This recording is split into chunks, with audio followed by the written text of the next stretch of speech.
안녕하세요. 챗GPT로 드림을 드림하다. 수업을 진행하게 될 서정현 강사입니다. 만나서 반갑습니다.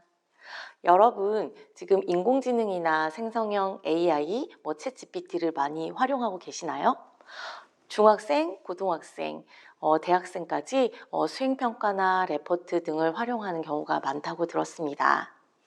이렇게 모든 게 빠르게 급변하고 있는 사회에 발맞춰 살아가기 힘든 요즘, 나에게 질문을 던져보고 나다운 나를 찾아가는 길이 쉽지 않은 거라고 생각합니다. 그래서 이 수업 가정안을 통해 내가 가지고 있는 능력을 쏙쏙 찾아가 보려고 합니다. 여러분은 미래 세상에 아주 잘 살아가기 위해 필요한 능력이 있다고 생각하시나요? 여러분은 충분히 많이 가지고 계십니다. 이제 수업 가정안을 시작해 볼 텐데요. 이번 가정안은 1차 시부터 6차 시까지 준비를 하였고요. 차시마다 세 분의 선생님이 2차 시씩 나누어 강의를 하실 겁니다. 주제와 활용 방법을 달리하여 구성하여 강의해 주실 예정이오니 우리 같이 함께 참여해 볼까요? 저는 1차 시 내 안에 힘 있다, 2차 시 인공지능 AI 너는 누구니를 담당하였습니다. 내 안에 힘 있다. 주제에서 느껴지는 것처럼 내가 가지고 있는 긍정의 다양한 에너지를 우린 관과하고 살아가고 있는 경우가 많은데요. 그 힘을 스스로 천천히 찾아가 보도록 하겠습니다. 1차 시 학습 목표는 청소년들의 고민을 해결해 줄 수 있는 방법을 찾아 학생별 진로 적성을 찾는 과정을 설계해보고 구체화할 수 있다입니다. 두 번째, 청소년들에게 어떤 고민이 있니? 아니면 너의 꿈이 뭐니? 라는 질문을 하면 쉽게 답하지 못하는 경우가 있거나 모르겠는데요? 라고 하는 청소년들이 많이 있습니다. 이 뜻은 진로 적성에 관한 길을 찾아가는 것에 많은 어려움을 느끼고 있다라고 하는 반증이기도 합니다.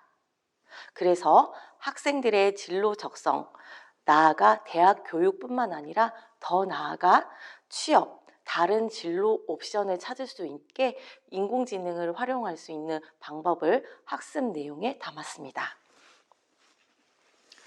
청소년들의 고민을 해결에 앞서 우리나라 학생들의 삶의 만족도가 어느 정도일까 궁금해졌습니다.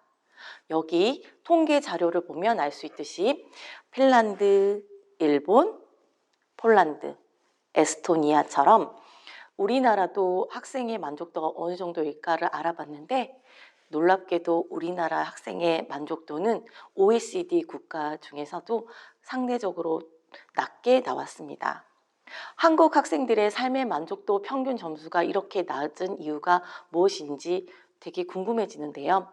여러분도 곰곰이 생각을 해보길 바랍니다.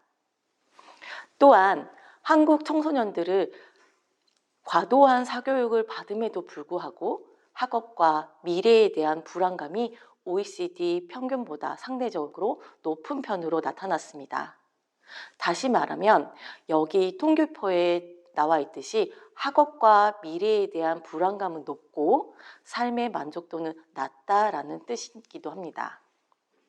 이는 우리나라는 유아기부터 사교육을 시작합니다. 옆집 아이는 영어도 하고 수학도 하고 한글도 뗐다더라.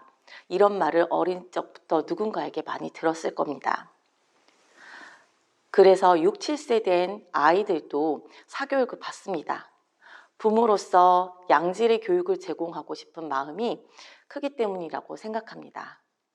이 또한 우리 자녀들의 찬란한 미래를 위한 지도일 거라고 잘 압니다. 하지만 좋은 환경을 제공할 뿐만 아니라 우리나라의 미래지향적 삶을 살아가기 위해 각자 어떤 달란트를 가지고 있는지 먼저 살펴봐야 할 것 같습니다. 그렇다면 청소년들의 최대 고민은 무엇일까요? 아이러니하게도 공부보다 미래, 직업이라고 합니다. 좋은 직장, 그 관련된 경제력 이런 거를 두루 살폈을 때 반영된 미래의 직업을 굉장히 많은 고민의 비중을 차지한다고 합니다. 그 이유는 왜 공부를 하는지, 꿈을 정하고 그 꿈을 실현하기 위해 공부하고 노력하기보다는 학업 성적을 올리고 성적에 맞게 대학 진학을 하는 경우가 있기 때문이라고 생각합니다. 어릴 적부터 축구, 야구, 농구처럼 프로 스포츠 선수가 되거나 예술가, 성악가, 미술을 전공하든 예술가로 특정한 확실한 진로를 정한 청소년들을 제외하곤 학업에 열중하고 있습니다. 청소년들이 원하는 방향을 찾지 못한 채 개인별 적성을 찾고 꿈을 설계해야 할 시점에 학종 채우기, 세특 채우기, 교과 내신과 수능 성적 향상에 목을 매야 하는 것이 현실입니다. 그래서 진학의 목적이 아닌 개인별 적성을 찾고 꿈을 설계할 수 있도록 인공지능과 함께 꿈을 찾아가 보려고 합니다. 미래에 막연한 청소년들을 위한 진로 나침판이 되고자 하는데요. 현재 청소년들이 도움을 받고 있는 여러 가지 인공지능 활용 사례가 있습니다. AI로 대학 진학 도와주고 많이 또 앱 같은 게 출시되어 있는데요. 우리 청소년들도 이용을 해봤을 거라고 생각합니다.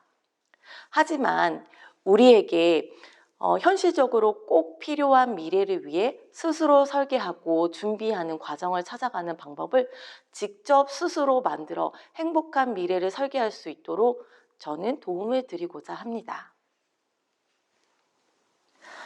내 안에 힘 있다.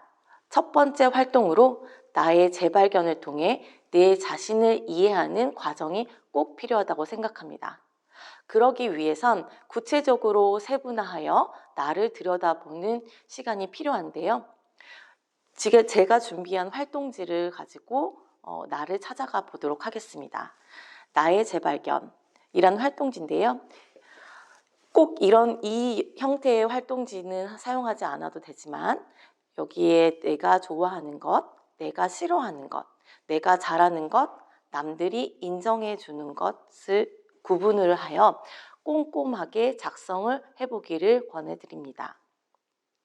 내가 좋아하는 것은 특히 주의할 사항이 있는데요.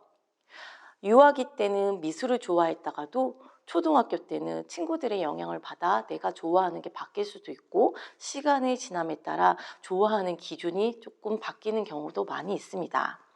그래서 내가 좋아하는 기준을 남들이 하지 말라고 강요를 해도 숨어서라도 하는 그런 기준으로 삼고 적어주시면 됩니다. 나에게 질문을 구체적으로 다각도로 해보고 곰곰이 생각을 정리한 후 적어주시길 바랍니다. 작성이 끝났으면 나의 진로와 적성 꿈을 찾기 위해 도움을 받은 인공지능이 무엇인지, 무엇으로 할지 고민을 해봐야 하는데요. 여러 가지 인공지능 기술 중에 친구들과 함께 토의를 거쳐 결정을 하셔도 되고요. 아니면 내 스스로 찾아보고 나에게 맞는 인공지능을 선택하셔도 됩니다. 두 번째 활동은 첫 번째에서 작성한 나의 진로, 적성, 꿈찾기를 도와줄 수 있는 인공지능을 찾았다면 꿈을 찾기 위한 프로젝트, 이름을 정하고 문제를 정의하고 그 문제 해결 방안을 구체화하여 작성해보고 미래의 모습을 상상하여 스케치를 해봐도 좋습니다.